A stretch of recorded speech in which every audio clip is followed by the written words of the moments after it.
Is a paycheck holding you back from starting a business? Is the fear of losing your stable job, the stable income, holding you back from starting a business? In today's video, I'm not going to tell you to quit your job. I'm not going to tell you that you need to quit your job and start a business tomorrow. That's not what this video is about. I'm going to tell you how you can prepare while you're still working that stable job to start a business. So many people online want to tell you, hey, quit your job, start a business tomorrow. And that is not this video. I am going to help you, give you practical advice on how you can actually prepare to start a business while minimizing the downside of losing that consistent paycheck. My name's Nate Jones. I make videos on entrepreneurship, how to start businesses, and how to grow your business. So if you like that type of content, hit like and subscribe.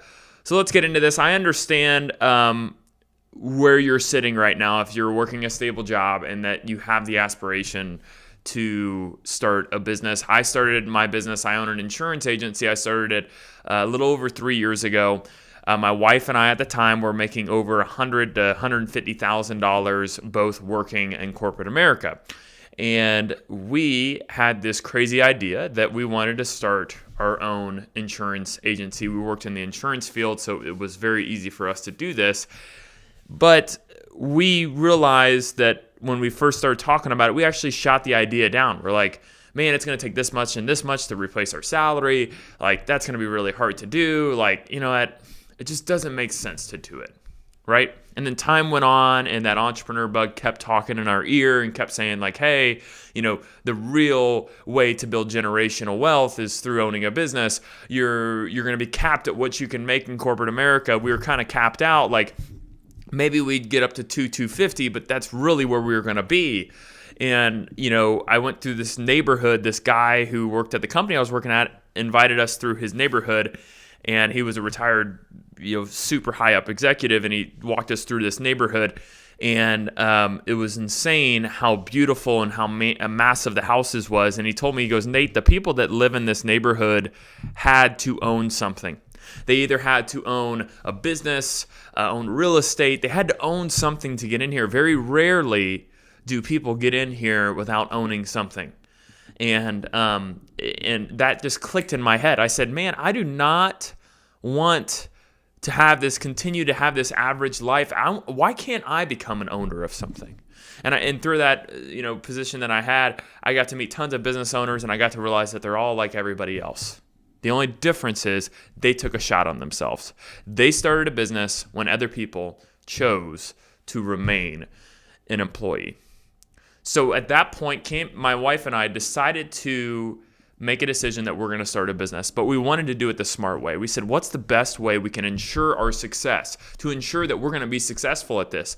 Well, we said, first off, we need to make sure that the biggest thing with businesses is money. People go out of business because they don't make enough money. They can't afford their expenses. So they go out of business and they go work another job. So we said, okay, well, we need to eliminate that or minimize that. And the first thing we did was we financially prepared to start our business. We saved up over a year's worth of expenses. We lived in a small apartment when we could have. We were living in a 3-bedroom townhouse a mile away from the beach, and we moved into a small apartment for over a year to save money so we could start this business. We didn't have nightstands at each side of our bed. We had an old couch that was like $500 when we bought it. We didn't buy expensive stuff. We cut every expense we have, and we saved as much as we could. And we saved all that money so that when we started our business, we did not have the financial stress of, hey, we have to replace our whatever it was, over $10,000 that we're bringing in right now. We have to do that. Why? Like, oh my gosh, how are we going to live on? Our business only made $2,000 this month. How are we going to do this? We didn't have that stress because we financially prepared. A lot of people think that they can start a business and then the next month they're going to replace their salary. Our first year in business, I believe we did a revenue in the $60,000 to $70,000 range. Our goal was $30,000. Again, we were making around $150,000, and we went down to probably a profit of 50 or something like that. I don't know what it was. But our salary was 3 times less than when we worked for somebody else. So we took a massive pay cut. And then going into year 2, we replaced our income and surpassed what we were making when we were employees, and now it just keeps continuing to grow. But that first year, if we did not set back that money, if we did not financially prepare to start a business, we would have probably been forced out of business because of our own expenses, because we weren't able to take money out and consistently pay ourselves more than $2,000 or $3,000 a month. Sometimes not even that. So a lot of people, they want to start a business and they're like, you know what, I hate this job. Well, we probably worked at our job for over 9 months while we were planning on starting our business because we were saving up money. And a lot of people don't want to do that. They don't want to be patient. They don't want to save up. They don't want to financially prepare to ensure or make the likelihood of success a higher possibility. They don't want to do that. They want it right now. And what I'm telling you right now is if you want to be successful and you have a stable job that you're like, hey, it's going to be really hard for me to give this up. I get it. You need to financially prepare and put money aside so you can go at least 9 months to a year without having to take really that much money at all, if not anything. We assumed that we would not make money our first year in business. We ended up doing better than we expected, but we financially prepared. Number 2, you need to start a business that has a fast profit. And a lot of times this isn't talked about. A fast profit is, hey, if the startup cost of this business is $5,000, how quickly can I make more than $5,000? I am against businesses with high startup costs. Not a huge fan of franchises because you got to pay a franchise fee. Usually the franchise fee is around $30,000 to $70,000. That's hard for me. And you have to pay a bunch of money just to build out the franchise. So you're like $200,000 to $300,000 up, and then your profit for the year is going to be anywhere from $125,000 to $200,000 if you look at national franchise averages. So that means I'm basically almost pretty much going to break even on my down payment, and I had to pay the loan because I probably got a loan on it. I don't like those businesses because my capital is gone. What I like businesses are businesses with startup costs less than $30,000 and that you can really turn a profit within 2 to 3 months. Because when you can turn a profit, you can start to get back to the normalcy of somewhat having a paycheck, of somewhat having money coming in, and it makes you feel like, hey, this thing's going to work. When you have a mountain to climb, it feels like you can't even get to the top. But when you have a hill to climb, you can see the progress you're making. So that's why I like businesses with smaller startup costs. So make sure you start the right business with fast profit. An example of these businesses is anything in home services that just requires a truck or a trailer. Online businesses, I've reviewed a lot of businesses on my page. I didn't really think through this, but a lot of businesses just think of low startup costs and how quickly can I get to profitability, and those are the businesses that you should really be thinking through starting and avoiding the massive upfront costs, because then you're putting all your eggs in one basket, and if that doesn't work, you're done. The nice thing about starting a business with low upfront costs is that if it doesn't work, you can pivot really easily and either start another business or kind of tweak that business. But when you put all your eggs in one basket, you're banking on that ship sailing, and if it doesn't sail, you're going to try to do everything you can to make it sail, and sometimes you don't need to make it sail, you just need to abandon it. Okay, number 3, and this is another piece of advice that is not preached or taught on social media. Number 3, don't reinvest more money in your business until you match your salary. What I mean by that is so many people, they start a business, they see some money coming in, and they think that they have to go spend it back on their business. They think that they need to sponsor every little league. They think they need to put their truck wrapped if they're in home services. They think that they need to do everything, just reinvest, push money back in, buy this, buy that. And what happens is they never get back to what the salary they were making. They keep just spending the money. So many people are chronic spenders in business. They see a little bit of money in the bank account and they think they got to blow it. What I'm trying to tell you is, again, for the viability and your future success, you need to get back your profit to what your salary was, so then you can consistently kind of pay yourself, so your family and the people around you, there's some normalcy in your life. Because what's going to happen is one day you're going to have a rough day in business and you're going to be like, why am I doing this? I'm making half of what I was making before, and it's been 2 to 3 years. What am I doing?